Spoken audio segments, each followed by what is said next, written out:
Okay. Yay! We are. You're in the snow, I'm at the beach. I love it. Yes. Yes. How are you? I'm good. I'm, It feels like weeks since we connected. It's really wild how that can happen sometimes. I know, and it feels like, yeah, it feels like a lot. Well, I mean, a lot has happened. But yeah, Mm. I'm sorry to be looking down and putting my little things away. Okay. Um, well, it's been a week. Even though, even though it feels like longer, it has been a week, and I'm like, wow. Because I was thinking Yeah. about that this morning. I was like, wow, we didn't do a check-in this week, which is totally okay, but I missed that. Hmm. Oh, Yeah, I'm touched by that. Yeah. And yeah. I also feel like maybe there's just more, I won't call it complexities, but more richness to our lives that it does feel like a lot can happen in 7 days. Well, a lot can happen, and a lot does happen in 7 days, complex or not, Right. for sure. Like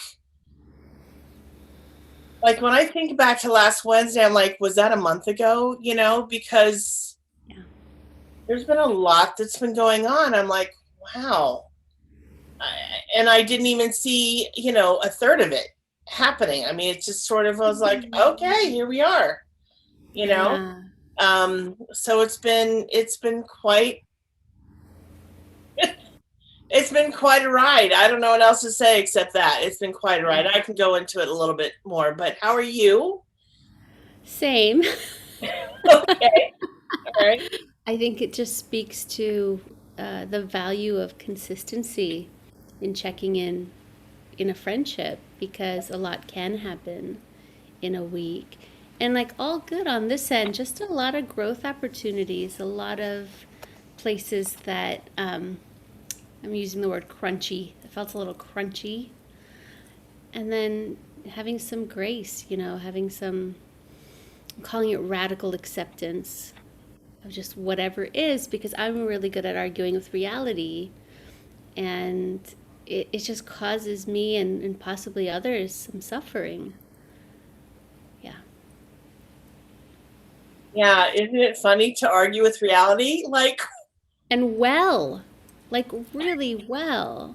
I don't know if I ever told you, but when I was 16, 17 in high school, I wanted to be a lawyer, right? So I have this litigious side of me that's really fun in conflict and things. And it's like the DA that comes out, that has evidence and logic and can argue a case, right? But when that goes into overdrive with reality, yeah, it feels like a funny strategy. Like, how's that working? That's something I yeah, would ask a client of mine. Like, how's that strategy working for you right now? right. So, yeah, it's just interesting to observe oneself, myself. Yes. Yeah. Yeah, for sure. I've been at that place before, and I'm glad that I want to say I've done enough work where I'm beyond that, but that's not true. Like I'm mostly so what is You have more a true, better batting average. I have a better batting average. So what is more true is I'm better than I was. Like I'm certainly growing and improving and all that.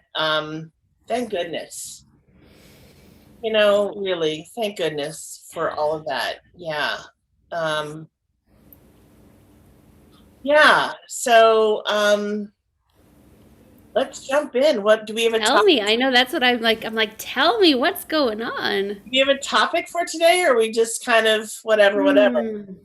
I'm feeling that, I that sort of radical acceptance of certain things we cannot change kind of up for me. So I can share from that place. And if that resonates, cool. If yours is a little different, that's cool too.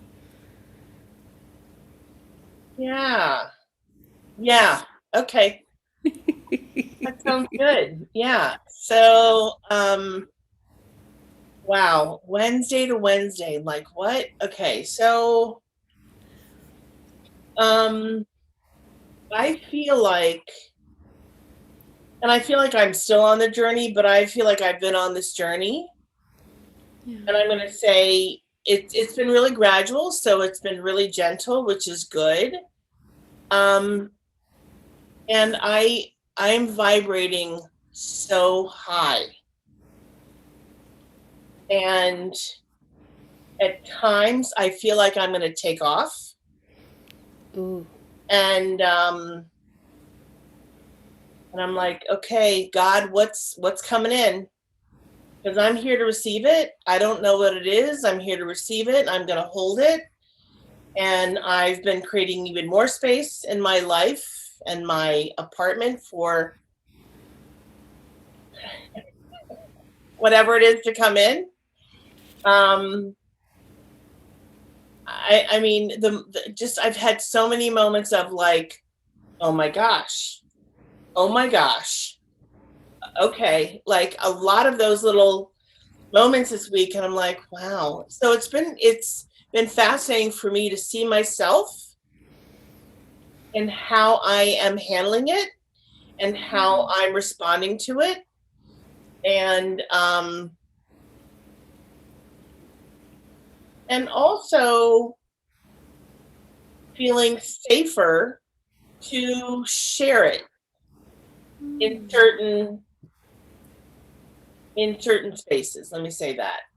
Um, so um, I've been manifesting.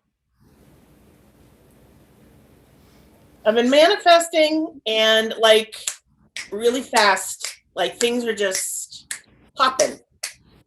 And um, and one of the things that I've told my mom and my sister about, and I maybe have mentioned it to you a couple times. There's this, I think it's international. It's an organization called Buy Nothing. Mm-hmm. And so people, and there are Buy Nothing groups on Facebook, and like in Philadelphia there are probably 10 of them because it's like by neighborhood. And so, and then there are knockoffs of Buy Nothing. So it's give and take, give and take. It's, you can ask for something, you can give something. Oh, And wow.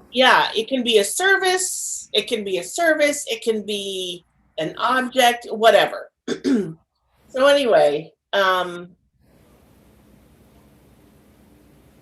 I manifest. I mean, I've given a lot of stuff, and I've also manifested some really awesome stuff. So anyway, that's been a game changer. Um, and also,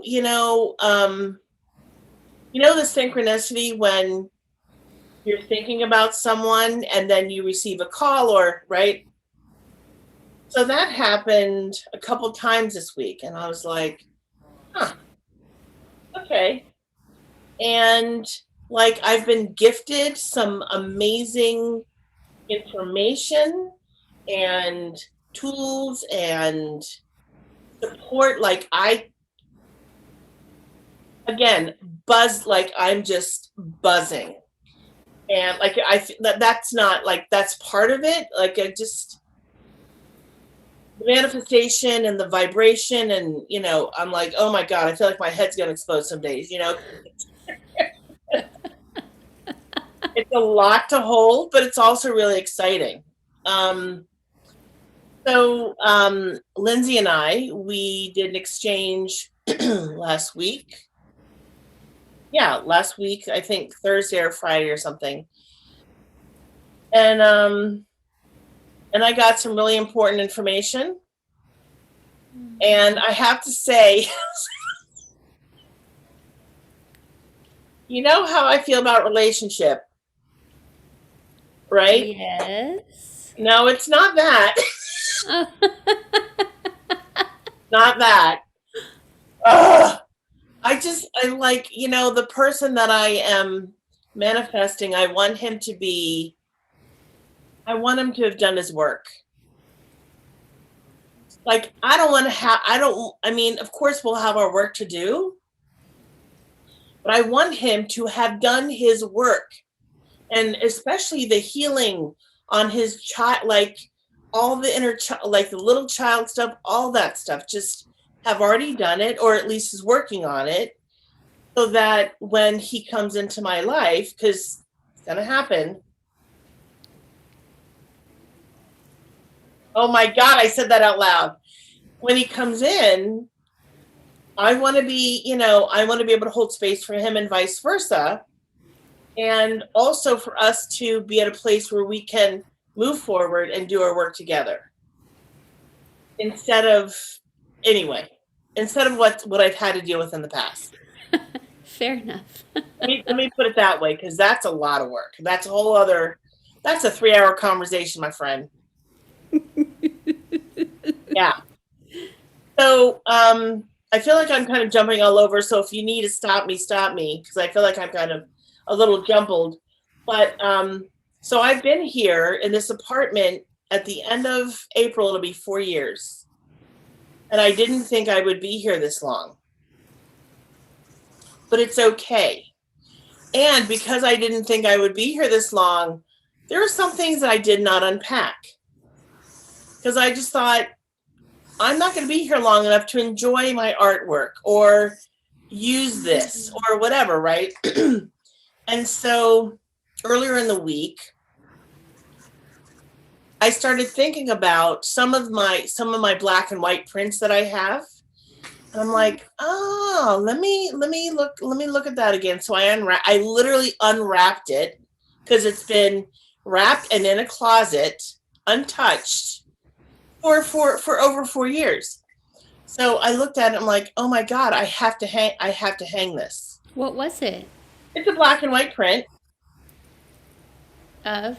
I was Oh, just you wondering. want to know what it is? Okay, I'm like, what does she mean? Sorry.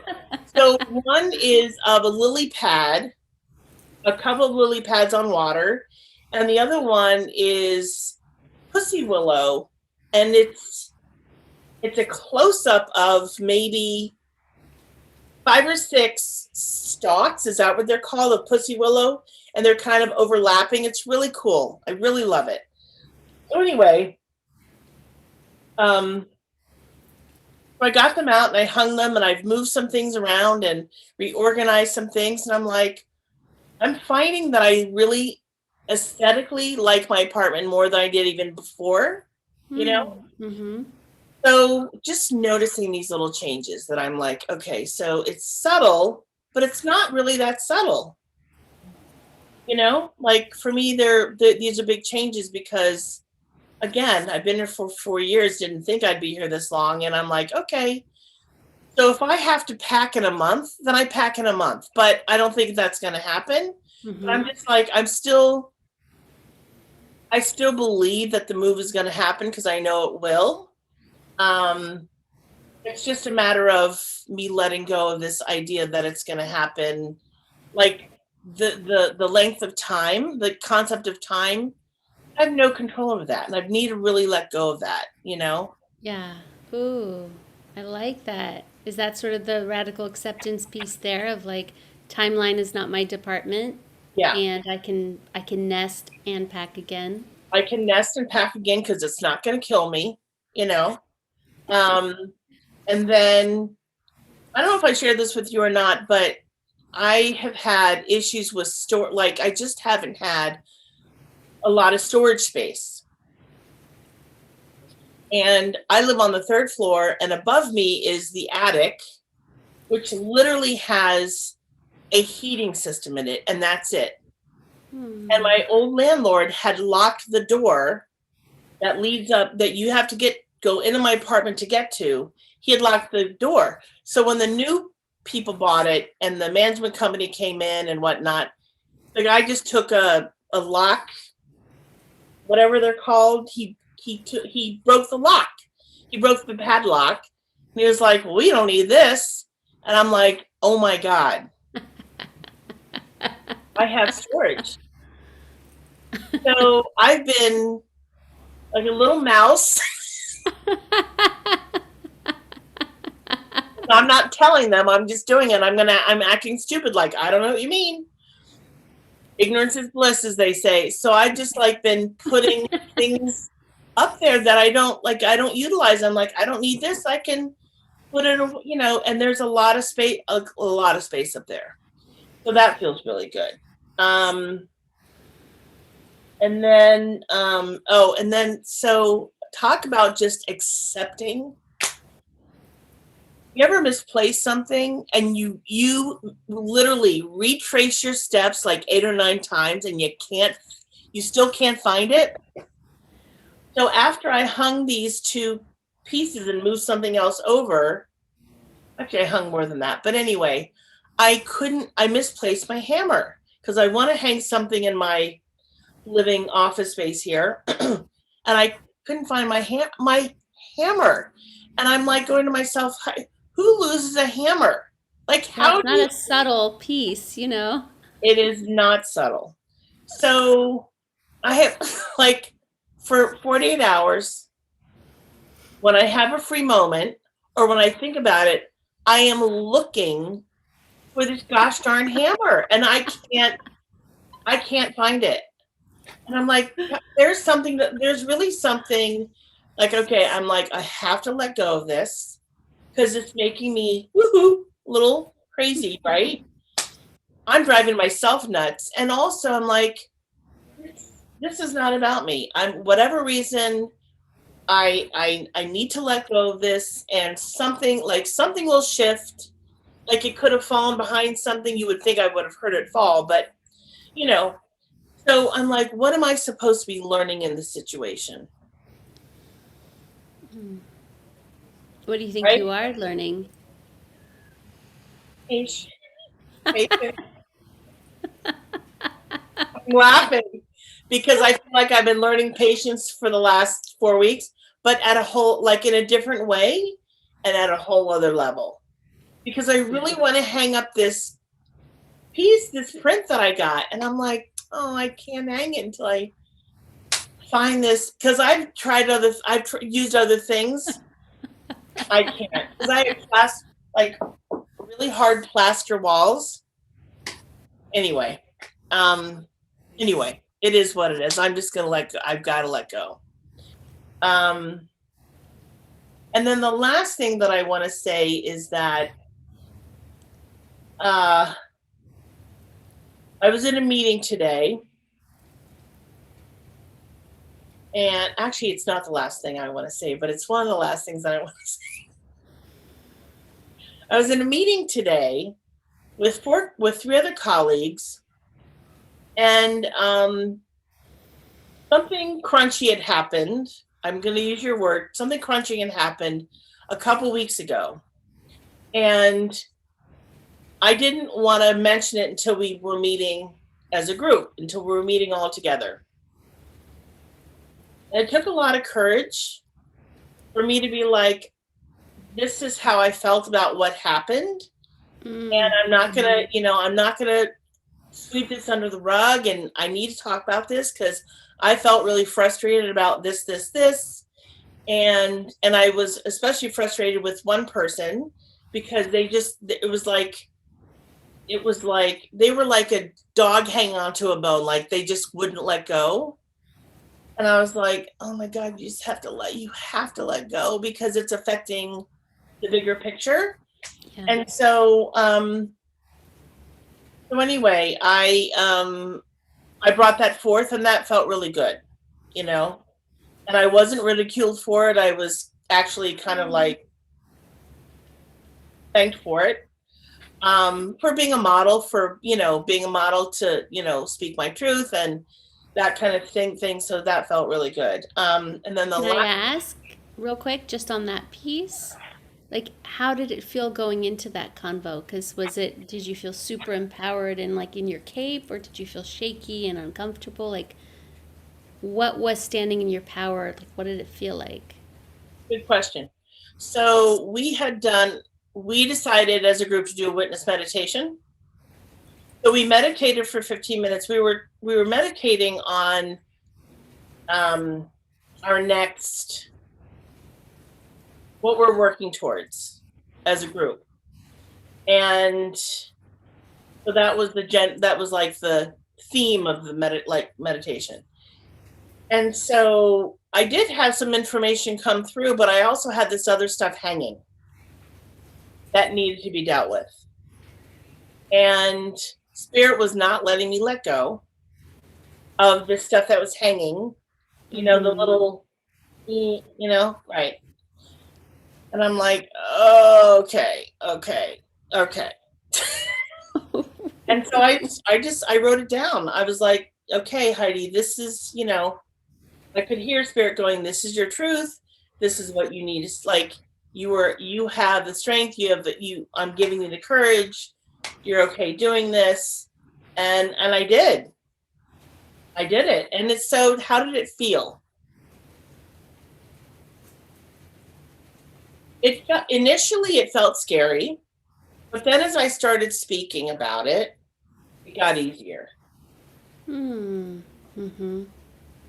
It got easier, and then I got some feedback from someone, and they because I think I shared that a few moments ago, and they thanked me for my honesty and for not sweeping things under the rug, and for modeling truth even when it's hard. And I'm like, oh, okay, then I did the right thing, because that Yeah. can feel really Yeah, and I think that's why I asked because I feel like often, I'll speak for myself, when I'm trying to speak my truth and whatever, I think I should be feeling super empowered and sometimes it's shaky. It's unsettling, it's confronting, and it's the doing it anyway is what I'm hearing. Yeah. yeah, Yeah. yeah, for sure. Yeah. um and then the last thing that I will share is that I mostly work for Drexel when I do, SP, sterilized patient work.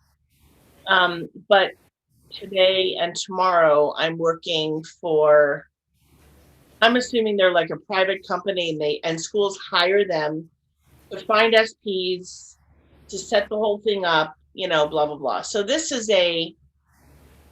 are PAs and NPs, the nurse practitioners and physician's assistants who are so what we're doing with them is a third of their final exam.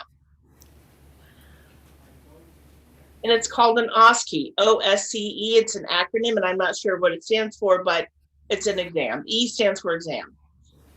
And I have to tell you, like, I've been with Drexel for, I don't know, 13, 14 years. And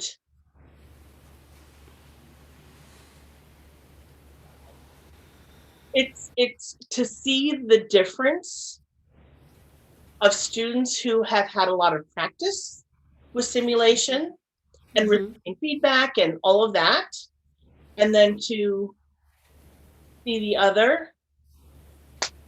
I'm like, thank you, God, that they have this in their curriculum, because it's so important. It's so important. Um, anyway, so it was just though I was like, and we were not to give feedback. We just presented the case, and they asked questions and all that kind of stuff. And so literally there was zero empathy with any of the students. It was really kind of fascinating. Yep, Mm. I know. Makes my blood boil a little. It Yes. Yes, because these are, like I said, PAs and NPs who are graduating in May. And And they're that's taking the, care of people who are feeling unwell, which is like, if you're not showing empathy, they're like, what the fuck are you doing all day? that's right. You know? Yeah. Like, how has that become? And I'm not blaming them because they might have gotten a very clinical form of training, but Right.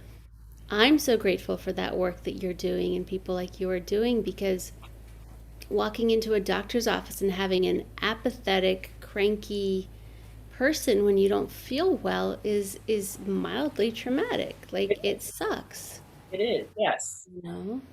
Yeah. Right. Wow. And did you want to give that feedback? I so wanted to give that feedback. Oh my God, I really did. And then in our training, which was not by the school, it was by this company, they Mm-hmm. said to us, they asked us to be positive when we filled out the checklist. And there were 3 questions in the checklist. 3 questions. This is an exam. Yeah. And I'm like, I think the highest I gave anyone was like satisfactory, which was a book. There were like 4, like exceptional, better than satisfaction, satisfactory, and then low, like the whatever it is. I scored mostly satisfactory when I could have gone lower, and I was like, okay, I'm gonna be nice and not honest, and just say they were satisfactory. And I was a little afraid to put anything in the comments because I thought, is it worth, like, to me it would be worth it. Right. And how much do I want to work for this? Like, not that there's a lot of work from this company, but do I want to work for a company who promotes and supports a school that where their students aren't that great and really need a lot of work and support?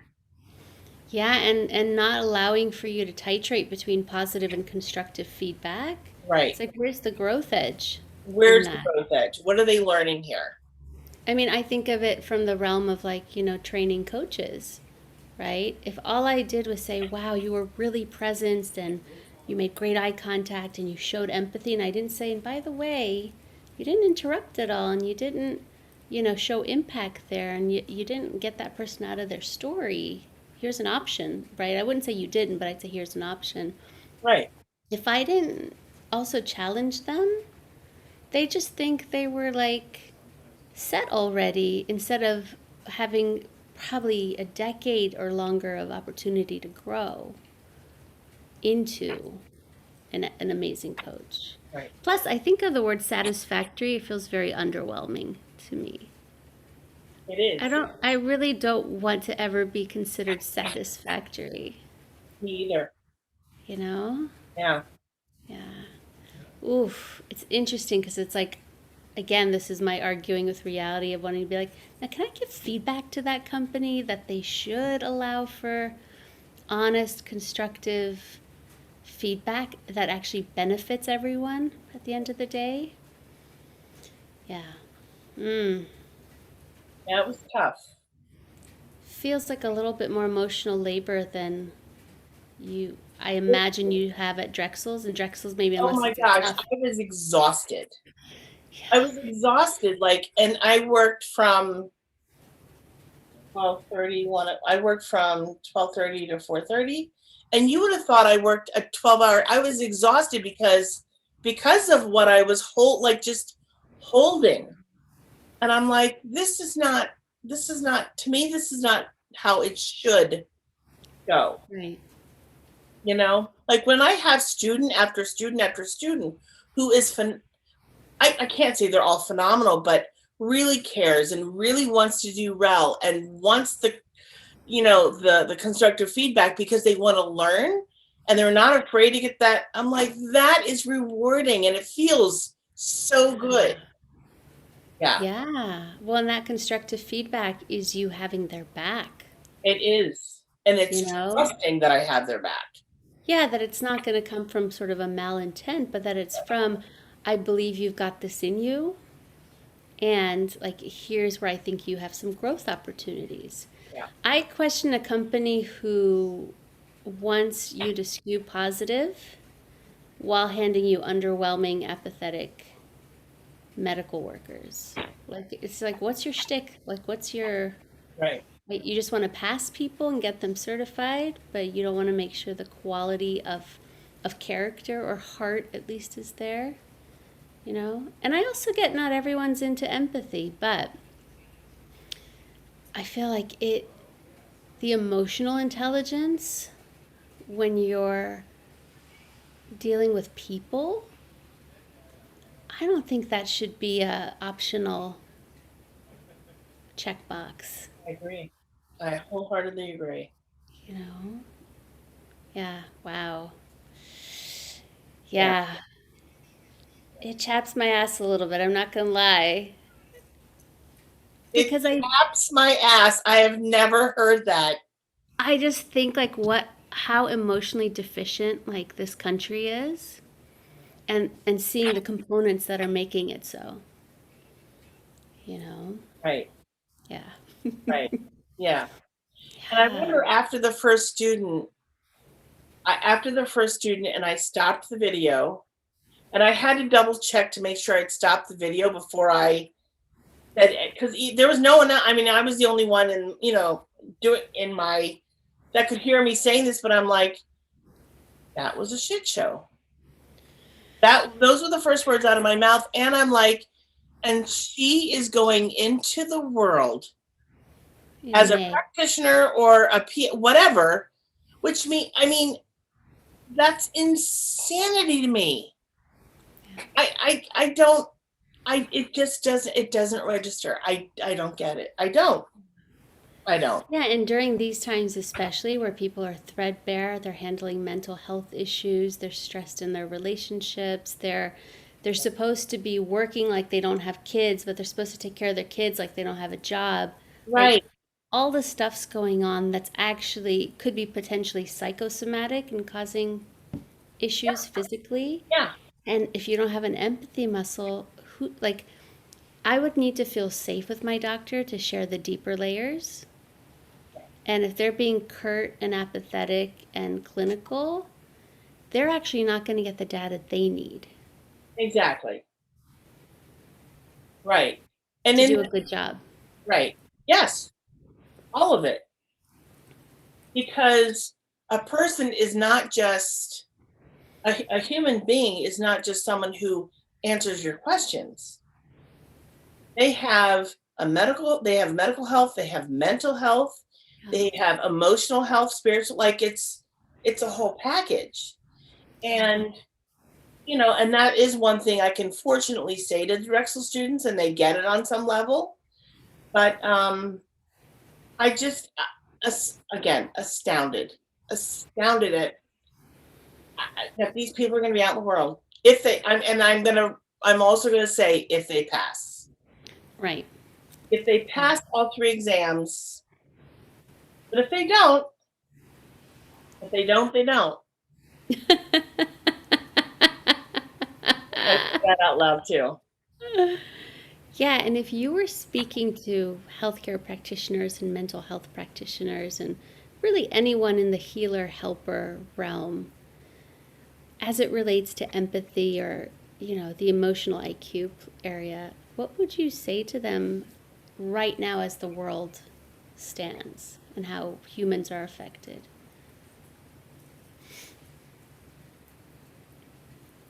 Um, I would say that first of all, I would thank them for their service. Um, because no one, I don't know anyone who's not struggling right now in some way, shape, or form. And so, thank you for whatever it is that you're doing. Um, and if you are someone who is actually listening with an open mind, an open heart, um, thank you. Keep doing that. Keep witnessing your patient or your people, whoever they are. Um, and a little bit of empathy goes a long way, like a long, long way. Yeah. Um, and never say I understand. Never, ever, ever, ever, ever say I understand. Because unless you are that person and you've been in that situation, there's no way that you could ever understand.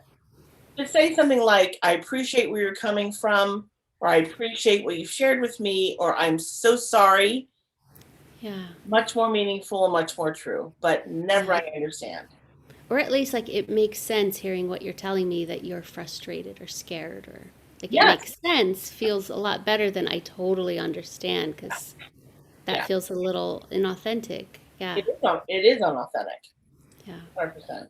Yeah. What about you? Mm. Well, definitely the appreciation piece because I know as it relates to the therapists and coaches I know, and I don't really know many in the medical realm, um, we are supporting people while also going through Yeah. the ups and downs of this, right? So I recognize that. But yeah, showing care and empathy is incredibly reparative to the human spirit and psyche. And it doesn't have to be a big bear hug and anything, extra. But yeah, bearing witness and showing care, right? There's a great meme that was like, we keep telling people self care, self care, self care. But the other half of that coin is community care. Being cared for by the community. That is a primal imperative that when you're not well, the community notices. And it's a place I think we fail people because we're not noticing, or we're, in the case of, for those who might not be sensitive, you might not really have that antenna up, and people fall through the cracks that way. So doing whatever you need to do to be as present as possible to the person in front of you, and beyond the words, hearing the heart, hearing the needs. Because sometimes people aren't going to ask for it. You've got to be able to attune, and I get that that's really hard if you're also struggling and holding all these things. But yeah, to the best of our ability to be, I think that's the coolest definition of empathy, is hearing the need, even if it's not being shared. What's really going on for this person? Yeah. It's a big one. Thank you for bringing that. Yeah. Mm. Mm. It makes me think of, and this is sort of a place of my share, having had, I think for most of my life since I was 11, just like a lot of pain during my moon time, right? It's kind of where I'm at today. And remembering as that 11-year-old girl being like, I'm going to figure this out. This is bullshit. I don't want to deal with this every month. I'm going to figure this out. And fast forward 30 years in supplements and acupuncture and, clary sage and just like all the things, right? And this morning, it's like I did all the things and I was still in a lot of pain, right? And it dawned on me, like, what if all that's left is some acceptance? Right? Because the seeker in me goes into overdrive. Well, maybe these gummy bears. Well, maybe this. Maybe some CBD, continually searching and kind of resisting what is. Right? And I also want to be as proactive as I can be to take care of myself without drugs, right?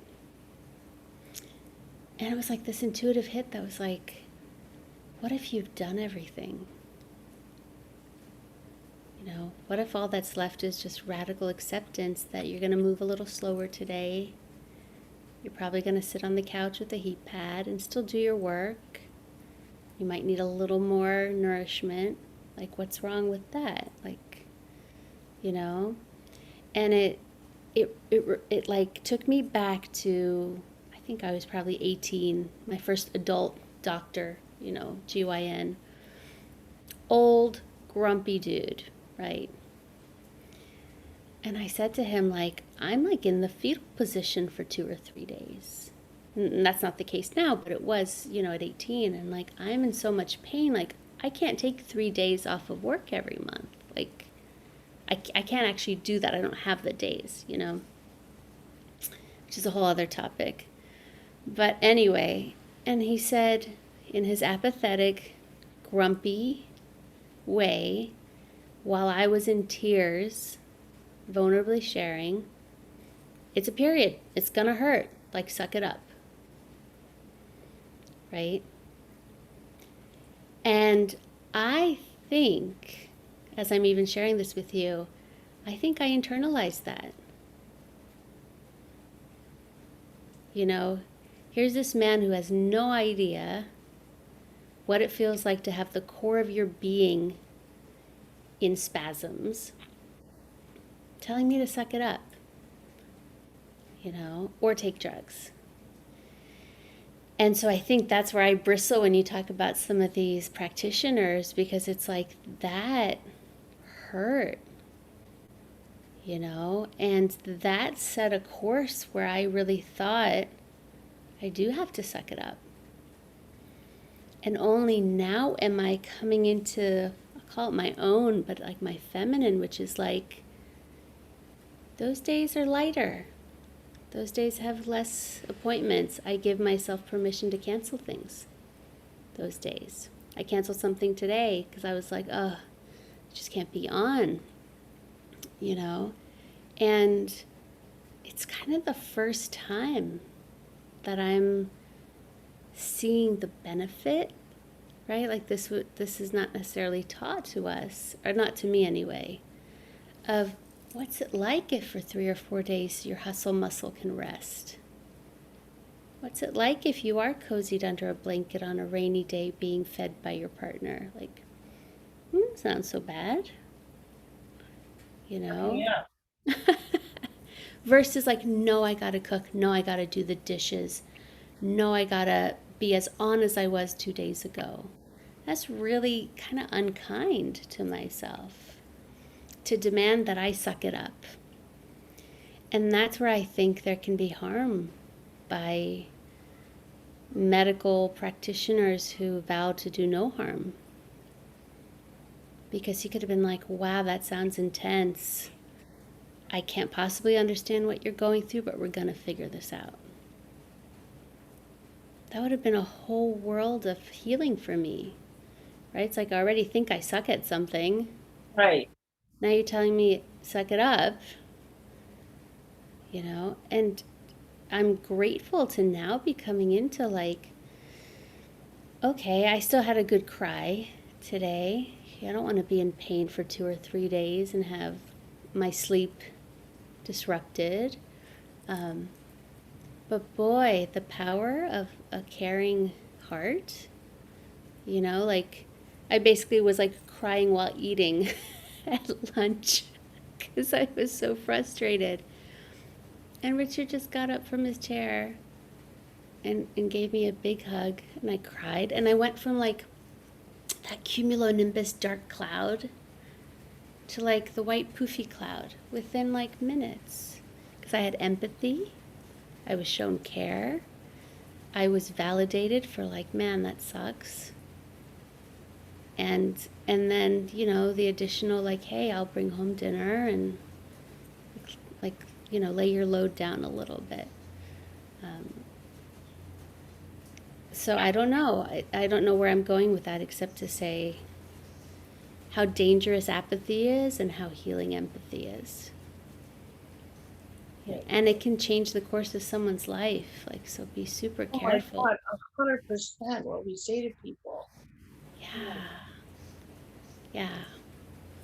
Yeah. So radical acceptance there of like, I still want to continue, but much more gently taking care of me, while also just maybe seeing the benefits of not being, I feel society's interjection of like the celebrated masculine and being productive and getting things done.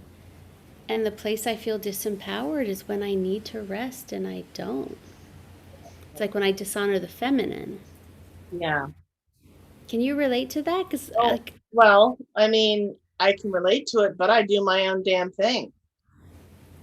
I mean, I recently, it's interesting because I've had a similar conversation with, I think, 3 or 4 different women over the last couple of weeks about this. wow. Um, and I grew up in a home, I grew up with a very masculine driven mother who is just like production, production, production, production. You have to work hard to make money. And I'm like, no, you don't. You have to work hard to make money. It comes in all kinds of ways. But anyway, that was her mentality. And you wake up when the sun comes up, and then there's no rest. And I'm like, fuck that, right? Like, fuck that. So, anyway, and so one of my besties, she she's had some scans and things under her body. Anyway, I don't need to go into the detail, and I'm not going to. But and she said to me, she's like, I she had a procedure done and did not take the whole day off work, like a very invasive procedure, and she hadn't scheduled off. So the day before she had the procedure, she's like, I decided to take the whole day, and I'm like, good, good. You need to. Mm-hmm. Like they're sticking things into your body. Like it's just no. Like this is important stuff. Take care of you. Like it's when we don't take care of ourselves, regardless on what level that is, it's the opposite of self care, Right. right? And self-regard. And self regard and self respect. Yeah. Self respect is huge. And so, because here's the thing: if it was a male, God forbid anything happened to the penis, the world stops. But we can have fucking baby after baby. We can get raped. We can have all kinds of shit happen to us. The world doesn't stop. We just have we are conditioned and taught to just go on without Mm-hmm. healing, without repair, and we have to find. So then it's up to us to find the time and the resources to do that for ourselves. And there's no, it's like there's no grace from anyone. We have to give the grace to ourselves. But Right. again, the fucking penis, it's like, and I know, but it makes me crazy. It's like that. It's kind of like the end all. And I'm like, no, no, no, no, Yeah. no, because we don't actually need the penis. We don't really need it. We really don't need the penis. We can. There are a lot of ways to satisfy ourselves, and there are a lot of ways to make the world keep the population moving, even though we don't really need to right now because we are overpopulated. So let's let that die down for a little bit. But anyway, I But digress. there's a deeper story there, right? Which, I'm calling it the celebrated kind of faux masculine because it's the produce and keep going. And Yes, whether it's a man or a woman, because I'm trying to keep the gender versus the sure, the sure, essence, um, that we've all been fed. Your value is in your productivity, right, right? And I think it hurts men just as much as women, to whatever degree that it hurts them, right, because the other side, which is what I'm learning, is like, wow, yes, I love the doing. I do. I like having a vision, which I consider more feminine, right?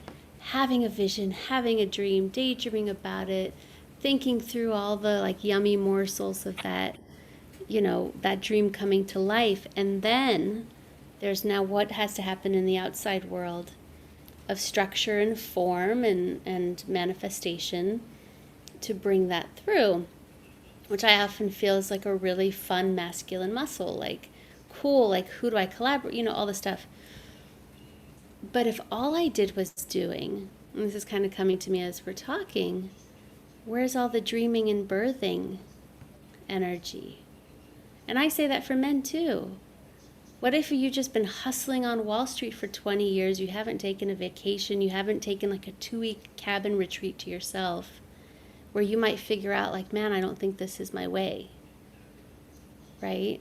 So, like, even that, having time for being and intuiting and life visioning, yeah, I'm learning, and this might be the path for many, is I've got to do the balancing of those scales in myself. yeah, Because society did this, right. and it's my responsibility to go, hold on, hold on. I actually think both have value, but I'm having to unlearn the conditioning, Yeah, me too. Yeah, you know? yeah. And I think I'm at a much better place with it Hmm. than I was even a year ago or 6 months ago. I mean, I know. I mean, if I don't have to get out of bed in the morning, like if I don't have to, seriously, like this morning, I got up out of bed around 9 o'clock. I woke up around 7:30, and then I was like, oh God, I just love being here under the covers and having the fan on, and I'm going to read a little bit. And I literally said to myself, I'm going to read a little bit. An hour and a half later, I'm like, oh my gosh, it's 9 o'clock, but it's okay that it's 9 o'clock. Like no one's calling, I don't really have a reason to get out of bed right now other than to get out of bed and start my day. But, my responsibilities didn't really start at, I mean, I had a meeting at 11, like I had things to do, but really, like how many times do we really allow ourselves Mm, relish, mm. you I'm know? gonna do that tomorrow morning. It's just like even spend a half hour reading a book. I meditate in the morning, but then it's like on to work, so to speak. So Right. I like the luxuriating Yeah. energy, and to be able to do that without guilt or like discomfort. But again, I think I am beginning to think that's the conditioning. It's not the It is. truth. It is the conditioning. Totally. Yeah. Yes. I think of there was a teacher of mine once that talked about the burnt toast mothers. Have I shared that with you? Yeah. So like, making toast for the family, right? Everyone gets nice toast. There's two pieces that burn. There's plenty of toast. Like there's bread in the bag, Right. right? This isn't the Right. only toast left on the planet Yeah. situation. Yeah. And watching a woman model, and this is a different form of modeling, Yeah. taking the burnt toast and like scraping it and trying to make the best of it and give it, and it's like, let's not do that. I know generations did that, but like again, the self-honoring, and Like it's like, open the what are kitchen you window and saying? open the kitchen window and throw it out for the birds. It's that simple. Because they will eat. They actually may not eat the burnt toast, That's right? the irony, and it's like, what are you telling yourself and those around you if you're like essentially vulnerable to burnt toast? I mean, you could be like, whoops, all right, you know. Right. Right. Yeah. And I think we all have that shadow on some level. We do. It might not be the burnt toast mother, but it's something that's like mine being like, oh, I've still got to hustle and I don't feel well. And it's like, I wouldn't do that to myself if I had the flu. Right. That's the irony. If I had the flu, it'd be like, oh, I'm watching a cozy Hallmark Channel TV show that I can fall in and out of sleep Right. through, not have to worry about the plot, but it's cute, Yeah. right? But when it's my moon time, it's like, oh no, I still gotta be on, right? There's just something weird there. I haven't like tapped into it yet, but I'm like on the spot. Yeah. Like I'm on the spot of Earth where it's under that, and it's like, why do I have to prove anything here? Yeah. It's a great question to ask yourself. Yeah. And I like my friend Michael used to say, well, when is goddess not enough? Right? Because that scarcity and I got to prove and I got to keep going like everyone else in some kind of race, you know. And he's like, wait a minute, but when is goddess not enough? Like, yeah, that's a big one for me. It's a big one for a lot of people. Hmm. Yeah. Hmm. I love not knowing where we're going to go and always landing where we're meant to. Like, it's so sweet. Yeah. Yeah. Yeah. We are at the end of our hour. I can't even. I say that. I think I say that every episode, but I can't believe. I'm like, how did that happen? Yeah. Right? Yeah. Wow. Oh my gosh. There's so much. Like I'm endlessly fascinated by my human experience, the experience of others. I haven't even gotten into like the experience of animals, but like just this world is endlessly fascinating to me. You know, I think that's why we can go an hour and be like, "Woo," you know, because there's so much. Yeah. There's such richness. Right. Hmm. Right. Yeah. So how about a little lighter? Okay. We're gonna switch it up a little bit, and I'm gonna ask a question Oh, okay. from the chat pack. I always forget what it's called. The chat pack. Okay. What is the best purchase under $100 that you've ever made in your life? And I'm also going to add, what is the best purchase under $1,000 that you've ever made in your life? Hmm. Best purchase under $100. It's really an interesting one. I'd probably say my first microphone. Ah, It was an SM57. It was $99. And it was just the first time I was holding my microphone as a new singer. And mm, that thing saw the road. It saw dive bars. It saw Hollywood clubs. It saw rehearsals, and it saw me stepping into something that felt big at the time. yeah. Yeah, and it's the first time I heard my voice mic'd. Oh my gosh. Wow. Right? I mean, That's yeah. What about you? I want to ask the $100 one first. yeah. What's So the $100 question would be, um, so it's not an item. Um, for me, it was kind of like my foray into personal growth work, and that was when I took a course on nonviolent communication, oh, NVC. Locally, there's this guy who is a former legal mediator, and he now he's a writer. He's retired. He's a writer, and he also uh, does a lot of couples counseling with NVC. I mean, he's really kind of incredible. Um, so that was my really like my first foray into personal growth. And then the $1,000 best purchase I made under $1,000. Well, is it under $1,000? Was when I took the workshop, the Essential Experience workshop, and that has had many tentacles of connection and more personal growth work, and um, oh my God, it's just led me to so much richness, and it's been like 6 degrees of like so many degrees of it's been really amazing. Yeah. Plus the tools that that I've created for my own toolbox, and the tools that I've created for myself to, you know, get where I am today. But yeah, that was hands down probably one of the best things I've ever done for myself.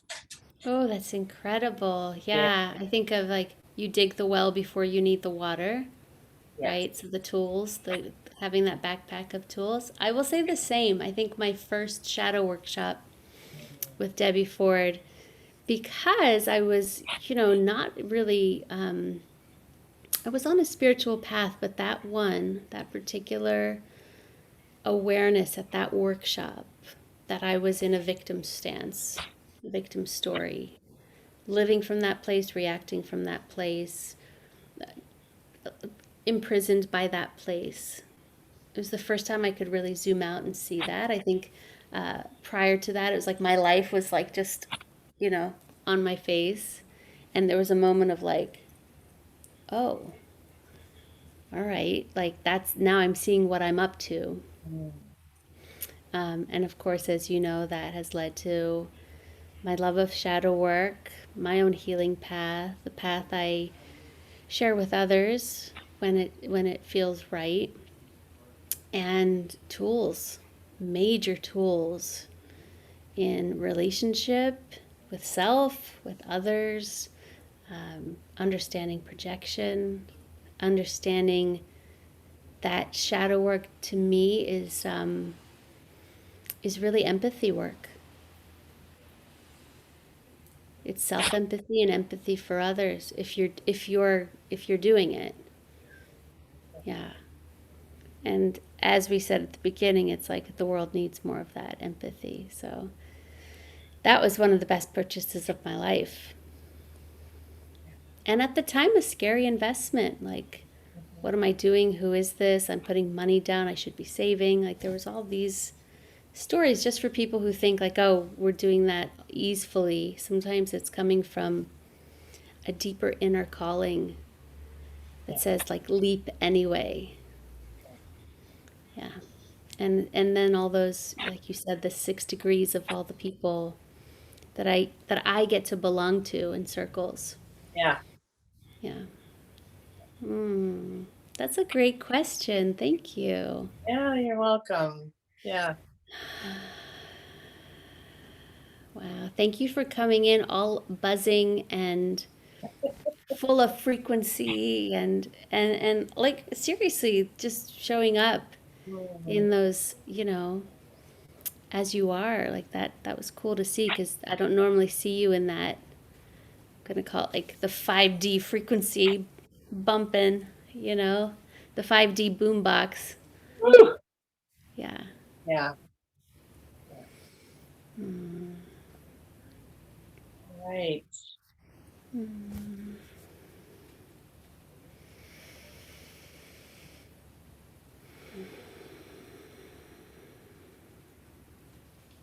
Mm.